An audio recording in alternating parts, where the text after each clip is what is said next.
Bonjour messieurs, très content de vous recevoir dans cette nouvelle émission du Data Sommelier.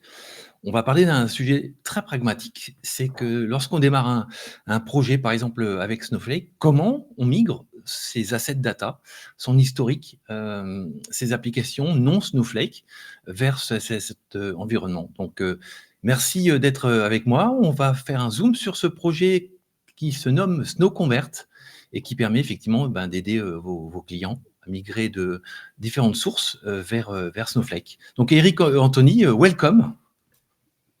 Bonjour Stéphane, merci. Je vous propose de vous présenter rapidement et nous dire chacun ce que vous faites dans vos entreprises respectives, puisqu'on a KPC et Snowflake ici. Bonjour Stéphane, merci de nous accueillir pour cette émission. Donc moi de mon côté, je m'appelle Anthony Mindrin, je travaille chez KPC depuis maintenant plus de 12 ans. KPC, c'est un cabinet qui travaille dans le conseil et l'expertise dans le domaine de la data et du digital. Donc la data, que ce soit sur des aspects conseil, implémentation de plateformes, gouvernance de données. Et le deuxième axe, plutôt orienté processus et transformation digitale, avec des activités comme l'intégration de RP, du CRM, de l'EPM ou des projets digitaux avec tout ce qui est web. D'accord. Et tu es basé, je crois, à... De mon côté, à Aix-en-Provence et KPC, on a des bureaux à Marseille, Lyon, Paris, Nantes, Bordeaux, Toulouse, Nice et Montpellier. Ça va, une couverture raisonnable. Ok, donc je vais me présenter. Donc Eric Letier, je travaille comme consulting manager chez Snowflake depuis 4 ans et demi. Donc mes équipes ont en charge d'accompagner les clients dans l'implémentation de Snowflake et donc aussi dans le cadre de migration. Voilà. Est-ce qu'on présente encore Snowflake, leader du marché sur la base de données des data warehouse, le cloud data warehousing, et aussi sur l'IA. Il y a eu des grandes avancées sur cette partie IA. Donc aujourd'hui, on va parler d'un produit qui s'appelle le SnowConvert. Alors des migrations, on en fait depuis la nuit des temps pour passer d'une machine à l'autre ou d'une base de données à l'autre. Mais là, il y a toute une solution qui s'est mise en place et qui est gratuite, je crois, qui permet de migrer de différentes saveurs SQL vers du Snowflake. Alors, avant de démarrer dans le vif du sujet, on va refaire un petit zoom arrière et puis on va peut-être reparler des différentes approches ou tactiques de migration. C'est pas forcément toujours un big bang, ça peut être un petit peu plus nuancé que ça. Donc voilà, je vous laisse opérer, je vous laisse nous expliquer un petit peu ce que c'est que ces différentes nuances. C'est ça, Stéphane. Dans un projet de migration, en général, il y a 3 stratégies. Soit la première stratégie, c'est le lift and shift. Donc, ça correspond à migrer tel que c'était. En général, c'est la stratégie la plus demandée par nos clients et c'est celle à laquelle répond SnowConvert. Eric va nous faire une petite démo un peu plus tard. Ensuite, il y a la deuxième stratégie qu'on pourrait qualifier de refactor. Donc, on reprend l'existant, mais on va l'améliorer soit pour des raisons de performance ou que l'outil nécessite technologiquement de réadapter un petit peu la solution, soit il y a des nouveaux besoins et on se doit absolument d'y répondre. Et enfin, la dernière stratégie de migration, c'est la refonte complète, le rebuild. Et donc là, on repart du besoin, on mixe ce qui peut être réutilisé, mais sinon, on reconstruit le projet. Les 3 approches ont chacune des avantages et des inconvénients. Et au sein d'un même projet de migration, on va pouvoir, en fonction du socle de données et ou de la partie du projet, on va pouvoir changer l'approche. Et en fait, ces différentes approches, on va les déterminer en fonction du temps, du coût et de l'adéquation, évidemment, de la solution aux besoins. Quand on parle de projet de migration, il y a toujours plusieurs étapes. Évidemment, le démarrage du projet, où on va définir le scope, le planning et décider de la stratégie de migration. Ensuite, on va faire la partie conversion de code. Donc, c'est là où, encore une fois, c'est SnowConvert va nous aider pour automatiser ce processus de conversion. Ensuite, une fois qu'on a fait cette conversion, on va intégrer les tables sources pour pouvoir avoir le processus d'ingestion de données et avoir les données dans le système cible. Et ensuite, on va mettre en place le processus de transformation en intégrant la migration. À la fin, on va avoir la partie reporting ou export de fichiers ou autre. Ça va dépendre comment est consommée la donnée. Et c'est à cette étape-là qu'on va pouvoir commencer à introduire les recettes sur les utilisateurs. Évidemment, pendant le processus de migration, il va y avoir les recettes techniques et à mettre en place tout le processus de déploiement. En fonction de la migration, mais quand même régulièrement, il y a un processus de double run pour pouvoir plus facilement décommissionner l'ancien produit et mettre en œuvre le nouveau et du coup faciliter les recettes, etc. Et donc là où SnowConvert a une forte valeur ajoutée, c'est qu'on peut convertir des centaines d'objets en peu de temps. La phase qui va être la plus longue dans le projet de migration, ça va être surtout les aspects déploiement en fonction de la complexité de la manière dont elle est mise en œuvre chez le client et évidemment la recette. Du coup, Eric, est-ce que tu peux nous présenter les fonctionnalités de SnowConvert? Oui, bien sûr. Alors, déjà, dans un premier temps, juste pour répéter ce que Stéphane a dit en introduction, donc SnowConvert, c'est un outil gratuit qui est disponible sur le site de Snowflake, d'accord? Et donc, il vous faudra demander une clé d'accès, mais tout ça, c'est gratuit. Donc, SnowConvert, il peut faire un certain nombre de choses. Donc, il peut, comme Anthony l'a indiqué, il peut convertir le code. Il va aussi vous fournir un rapport sur votre code, donc sur les différentes étapes de la conversion. Il va aussi vous fournir sur, par exemple, des bouts de code qui n'ont pas pu être convertis automatiquement par SnowConvert ou éventuellement le code qui doit être, on va dire, un petit peu réécrit pour avoir de meilleures performances sur Snowflake. Et il va s'assurer, donc, qu'il va vous fournir le code converti. Par contre, il va pas migrer les données, d'accord? Il convertit uniquement le code. Il va pas s'occuper de tout ce qui va être la partie de validation des données et il va pas non plus se connecter à aucun système. Donc, il va pas déployer le code converti sur Snowflake. Donc ça sera à vous de le faire. Il y a la documentation SnowConvert qui fournit, on va dire, l'ensemble des capacités en fonction du système source, donc tout ce qui peut être converti et les différents, on va dire, messages, les messages, on va dire, d'attention sur lesquels il faudra, on va dire, repasser une fois la conversion de SnowConvert effectuée. D'accord. Alors, pour la migration data, tu récupères ton ETL maison ou tu utilises ton ETL maison pour le faire, hein, c'est ça? Alors, tu as cette manière de faire et tu as aussi, SnowConvert fournit aussi des scripts d'extraction. Donc ça, c'est ce qu'on verra aussi dans la démo, qui permet donc pour les différents systèmes sources supportés par SnowConvert, qui permettent d'extraire tout ce qui va être les DDL des objets et des scripts, permettent de les extraire sous le format, on va dire, optimisé pour SnowConvert, pour, on va dire, optimiser la conversion. Donc, vous avez les deux possibilités. D'accord. Donc ça, c'est c'est la théorie. La théorie, c'est vrai, c'est un framework. On suit les guidelines. Quelles sont les petites choses qui peuvent coincer dans ces migrations-là? Selon vos retours, c'est quoi les points de vigilance, l'attention, les points d'attention?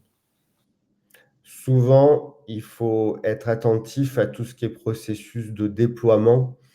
Après, où il doit y avoir un point de vigilance particulier, c'est sur les incompatibilités d'un langage à l'autre. Si je donne un exemple, dans des procédures stockées Oracle, on va régulièrement avoir des procédures itératives avec des boucles et ce genre de choses. Dans Snowflake, ça va être beaucoup plus intéressant de travailler sur une vision ensembliste, sur les paquets de données et les traiter en volume. Et c'est là où Snowflake est plus efficace. Donc, c'est là où, comme je le racontais un petit peu au début, même si on décide de faire un lift and shift, souvent, sur certaines procédures ou certaines portions de code, il y aura peut-être quelques petits réajustements à mener pour que Snowflake soit complètement optimum en termes de traitement.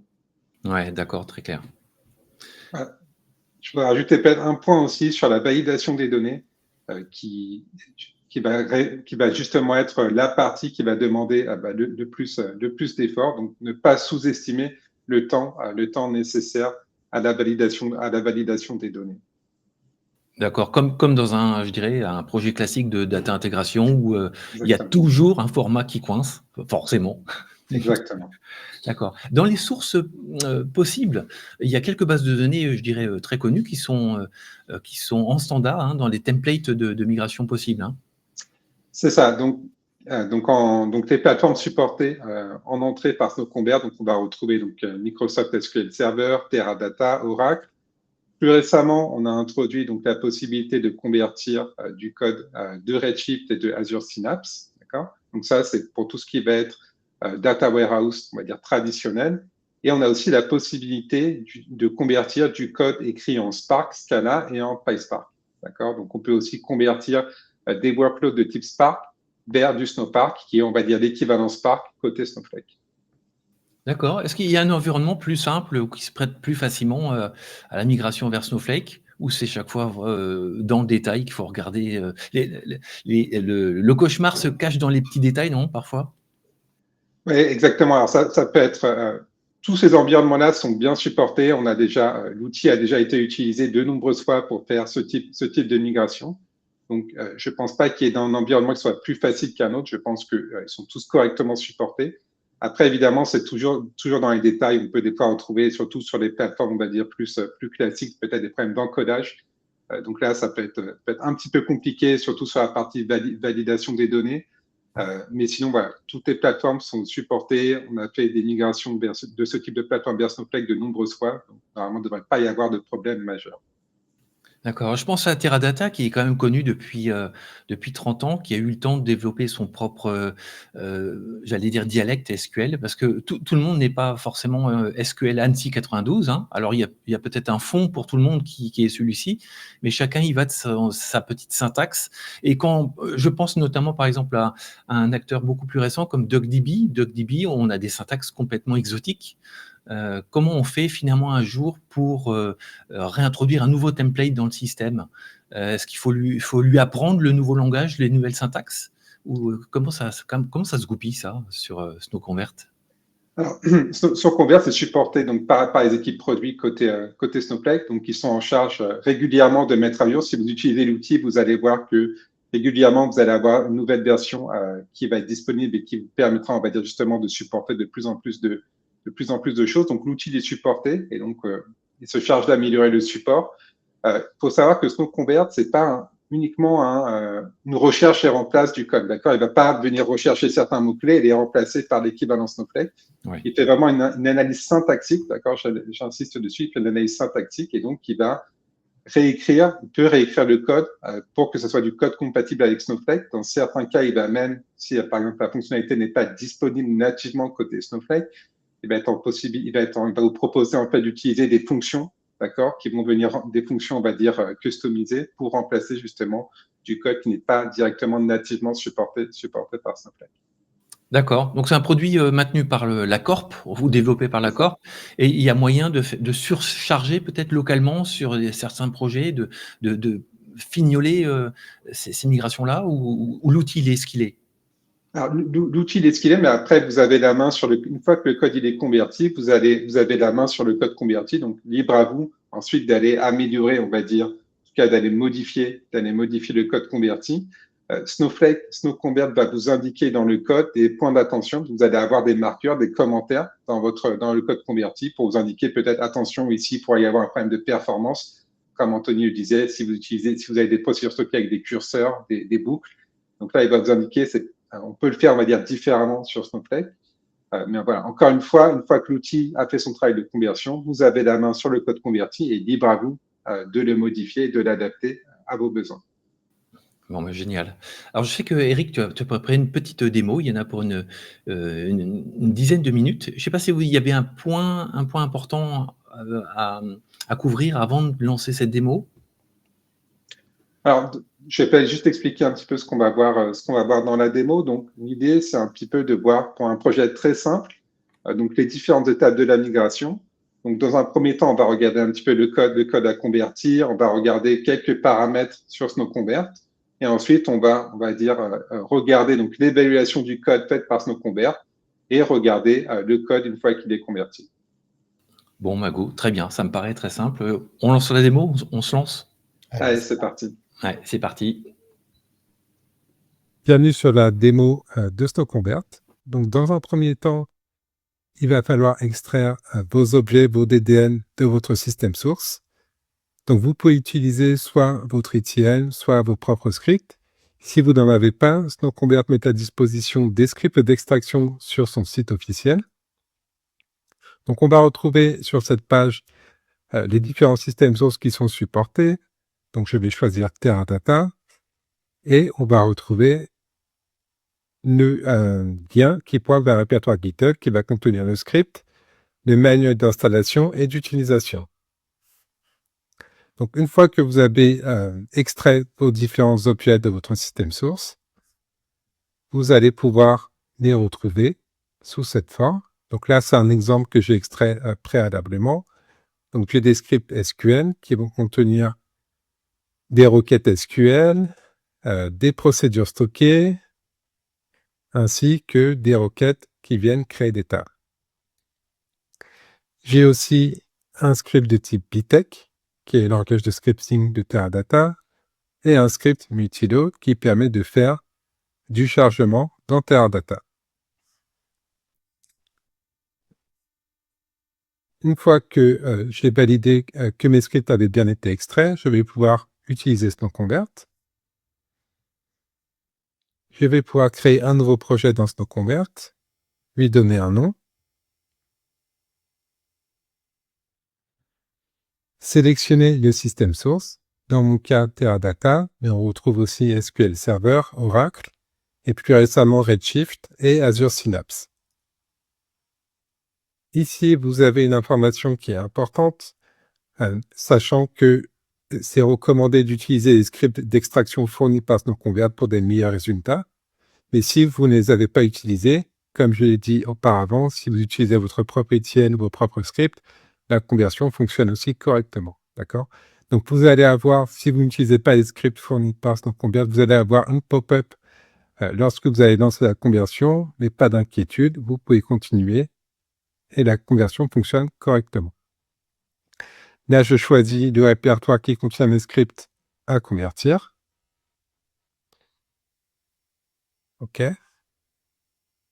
Le répertoire de sortie qui va contenir le résultat de la conversion, mes scripts qui sont convertis. Ici, je vais pouvoir choisir ma clé. Donc, moi, j'ai une clé. Si vous n'avez pas de clé, il vous faudra cliquer sur Get an Access Code qui vous permettra de recevoir une clé par email. Donc, l'utilisation de SnowConvert est totalement gratuite. Donc, l'obtention de cette clé est aussi absolument gratuite.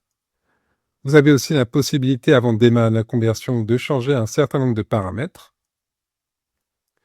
Donc, vous avez des paramètres qui sont communs à l'ensemble des systèmes sources et vous allez avoir aussi des paramètres qui sont spécifiques au système source utilisé. Donc, par exemple, dans le cas de Teradata, on va pouvoir renseigner quel type de session est utilisé. On va pouvoir aussi, dans le cas des scripts BTEC, choisir quel langage utiliser sur Snowflake. Donc, les scripts BTEC peuvent être convertis en Python ou en Snowflake Scripting, qui est l'équivalent du BTEC sur Snowflake. Je vous invite à regarder la documentation pour avoir plus de détails sur l'ensemble de ces paramètres. OK. Donc là, on est prêt pour démarrer la conversion. Donc, je peux cliquer sur Save and Start Conversion. Ça, c'est la pop-up dont je parlais, donc pas d'inquiétude. Si vous n'avez pas utilisé le script fourni par SnowConvert, la migration, la conversion fonctionne correctement. Vous pouvez cliquer sur Continue. Donc la conversion va prendre plus ou moins de temps, évidemment, en fonction du nombre de fichiers et du nombre de lignes qui sont à convertir. Donc moi, j'ai un faible nombre de lignes et de fichiers, donc c'est relativement rapide. OK, donc là, tout s'est passé sans erreur. Je peux cliquer sur View Results. Donc dans le rapport, je vais retrouver un certain nombre d'informations intéressantes. Donc la première information, c'est le code complete test score. Donc qu'est-ce que ça indique? En gros, ça va indiquer si l'ensemble des objets qui sont référencés dans les scripts à convertir sont présents, d'accord? Donc là, si on a un score de 100, ça veut dire par exemple que l'ensemble de ces objets-là sont présents. Et si, comme dans mon cas, vous avez un score inférieur à 100, ça veut dire par exemple que vous avez peut-être la création d'une vue qui va référencer, qui va mentionner une table et que la table que le script de création de cette table-là n'est pas présente dans les objets que vous avez donnés à SnowConvert. Donc évidemment, c'est un point qui est à regarder et à corriger. Vous allez pouvoir retrouver un rapport qui va contenir l'ensemble de ces objets qui sont référencés mais qui ne sont pas présents en entrée de SnowConvert. Vous allez aussi donc retrouver d'autres informations sur les objets qui n'ont pas été convertis parce que c'est des objets qui ne sont pas pris en charge par SnowConvert. Donc, si vous avez des objets de type Python ou de type autre que par exemple SQL, BTEC ou Multiload, dans le cas de Teradata, ces objets-là ne sont pas inclus dans la conversion. Ici, vous allez retrouver une information très importante qui va vous intéresser au plus haut point, c'est le nombre de lignes de code qui a pu être converti, le pourcentage, d'accord? Donc là, on peut voir qu'on a un petit peu moins de 97% des lignes de code qui ont pu être converties automatiquement. On va retrouver donc le nombre de fichiers qui étaient en entrée, le nombre de lignes de code en entrée, et ensuite un certain nombre de points auxquels il faut faire attention. Donc, on a dans un premier temps les Functional Difference Message. D'accord? Donc, ça, c'est des fonctions, ça, c'est du code qui a été converti de manière avec succès, mais qui peut présenter des différences fonctionnelles avec le code du system source. Donc, ça, c'est des points qu'il faudra vérifier et s'assurer que le code fonctionne de la même manière sur le system source et sur Snowflake. Vous allez aussi avoir donc les Missing Dependent Objects, c'est ce à quoi je faisais référence auparavant. Donc, c'est des objets qui sont mentionnés, référencés dans le code, mais dont la création n'a pas été, dont les scripts de création n'ont pas été fournis à SnowConvert. Des Performance Reviews, donc là, ça peut indiquer des choses qui ne sont pas forcément optimisées sur Snowflake, et donc il faudra repasser derrière pour les optimiser. Donc, si je descends, il y a beaucoup d'informations. Encore une fois, je vous invite à regarder la documentation pour avoir plus de détails. Si je descends, un autre point qui est intéressant, une autre partie intéressante, c'est le Code Unit Summary. Donc là, ça va indiquer pour chaque type, on va dire, de requête, de statement, vous allez avoir le pourcentage de cette nature qui a pu être convertie automatiquement. Donc là, on voit par exemple que pour les calls, donc ça, c'est de l'appel, une procédure stockée, tout a pu être converti automatiquement. Si, par exemple, je prends la création des tables, je peux voir que 79% des requêtes de type création de table ont pu être converties automatiquement, et ces 79%, ça représente un peu moins de 88% du nombre de lignes totales faites par des créations de tables. Je peux aussi regarder de Conversion Remarks. Donc là, c'est des remarques. Ça va être, on va dire, les points d'attention. Donc là, ça va indiquer, donc, par exemple, de Statement Remove, ça va indiquer que la requête, ou en tout cas, le code, le bout de code a été supprimé parce qu'il n'est plus nécessaire sur Snowflake, parce qu'il n'y a pas d'équivalent sur Snowflake. D'accord? Donc là, vous allez avoir le message d'erreur, et en cliquant sur le lien, vous aurez la documentation qui vous expliquera en détail ce message, d'accord? Là, vous allez avoir donc, ce qu'on appelle les EWI, donc les erreurs, ou les points d'attention, les warnings. De la même manière, vous allez avoir la liste détaillée de chacune de ces points d'attention. Donc, ça sera à vous d'aller vérifier l'action qui aura à mener. Tous ces points d'attention sont documentés sur le site officiel de la documentation SnowConvert. Je vous montrerai à la fin à quoi ça ressemble. D'accord.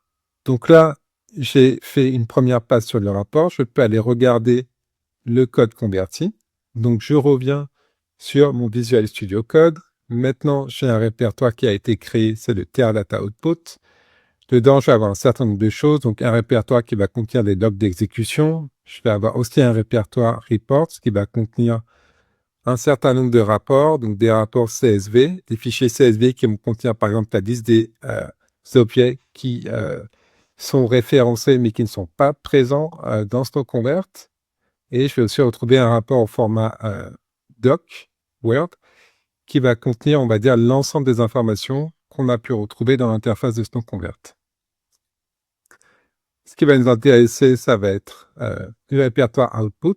Donc là, je vais retrouver la même structure que celle en entrée.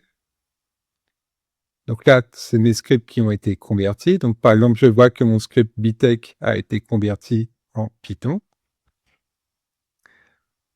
Et donc là, je vois un message qui va indiquer que le logoff, donc ça, c'est la façon pour un logout côté Teradata, et donc ça n'existe pas, ce n'est pas disponible sur Snowflake, il n'y a pas besoin de le faire sur Snowflake, donc il a été automatiquement commenté par SnowConvert. Donc pour finir, on peut revenir sur la documentation et on peut avoir l'ensemble de ces messages-là qu'on a pu voir en cliquant donc sur le type de message. Et donc là, je vais retrouver donc l'ensemble des codes messages que vous allez retrouver dans votre code. Et vous allez avoir l'explication détaillée directement disponible sur la documentation. Et la même chose pour des points d'attention. Donc si je prends Teradata, j'en prends un au hasard. Et donc je vais retrouver donc est-ce que c'est la sévérité du message d'erreur, d'accord? La description et comment éventuellement avoir l'équivalent côté Snowflake. Voilà. Donc ça conclut notre introduction à SnowConvert.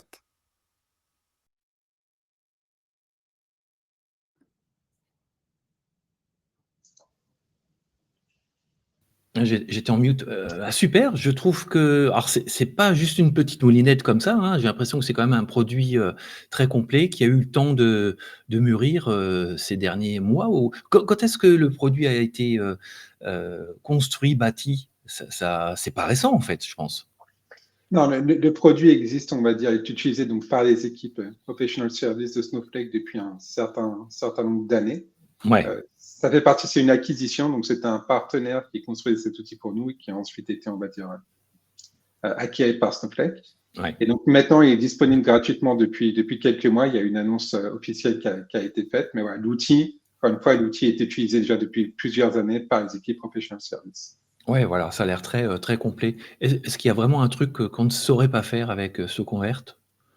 Alors, et c'est un petit peu ce qu'on a dit auparavant, c'est SnowConvert, donc dans le cas d'une migration lift and shift, qui va uniquement s'occuper vraiment de convertir le code vers du code, on va dire Snowflake, mais toutes les activités, on va dire autour, donc tout ce qui va être la validation des données, la migration des données, voilà, ce genre d'activité, pour l'instant, d'accord, pour l'instant, c'est pas, ça doit être fait, on va dire, en dehors de SnowConvert. Ouais, d'accord. Donc ça, c'est à la charge du client de faire ses tests, avant-après, et puis de vérifier, tout ce qui est contrôle enfin qualité de données, hein. Exactement, tout ce qui va être validation, qualité de données, s'assurer que les données soient ISO entre le système source et Snowflake, ça c'est à la charge du client. Ouais.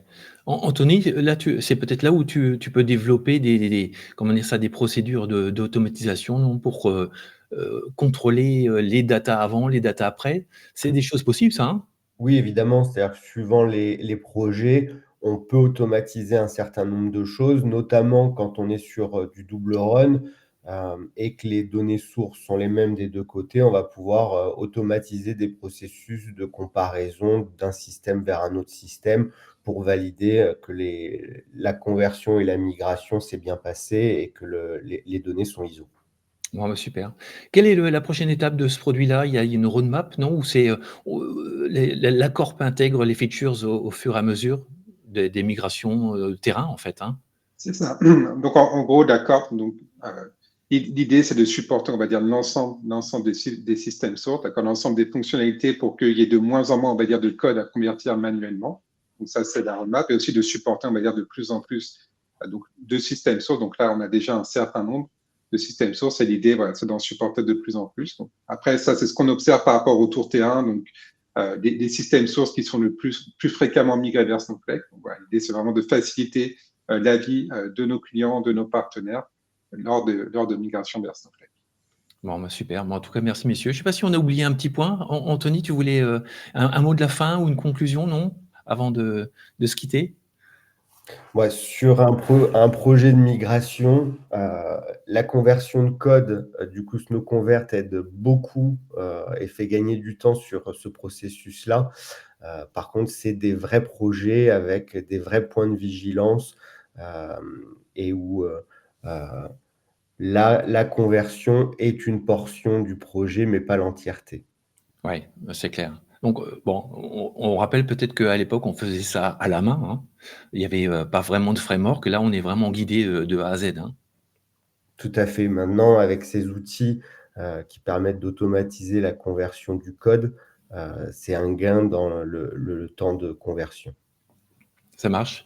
Éric, le mot de la fin? Écoutez, merci beaucoup pour cette opportunité donc, de présenter SnowConvert. Je voudrais peut-être juste rajouter un dernier point, d'accord? Donc, pour ceux qui sont intéressés par l'utilisation de SnowConvert, il y a une formation qui est disponible sur le site de Snowflake. Donc, on a inclus le lien, donc qui vous permet, on va dire, de prendre en main SnowConvert et donc d'aller, on va dire, plus loin que ce qu'on a pu voir dans le cadre de la démonstration. Il y a aussi la documentation SnowConvert qui est disponible, qui est très complète. Donc, vous allez pouvoir retrouver donc, l'ensemble des métriques, des messages, etc., plus les scripts d'extraction. Donc, voilà, si vous êtes intéressé, je vous invite vraiment à regarder ces deux ressources-là. Et donc, nos partenaires comme KPC, les équipes Professional Services de Snowflake se tiennent à disposition pour tous vos projets de migration. Bon, en tout cas, merci messieurs pour ce brief très pragmatique, une solution très concrète, utilisable tout de suite, maintenant, gratuitement. Et donc, merci pour ce brief. Et puis, très curieux de voir comment ce produit-là va évoluer. Je suppose qu'on va y rajouter peut-être un peu d'AI, si ce n'est pas déjà le cas, j'en sais rien. Oui, c'est une des choses qui est le plus demandée et qui sera sûrement intégrée dans l'outil un peu plus tard. Bon, affaire à suivre. On se donne rendez-vous pour d'ici quelques mois pour voir comment tout ça évolue. En tout cas, merci messieurs. À très bientôt. Merci beaucoup.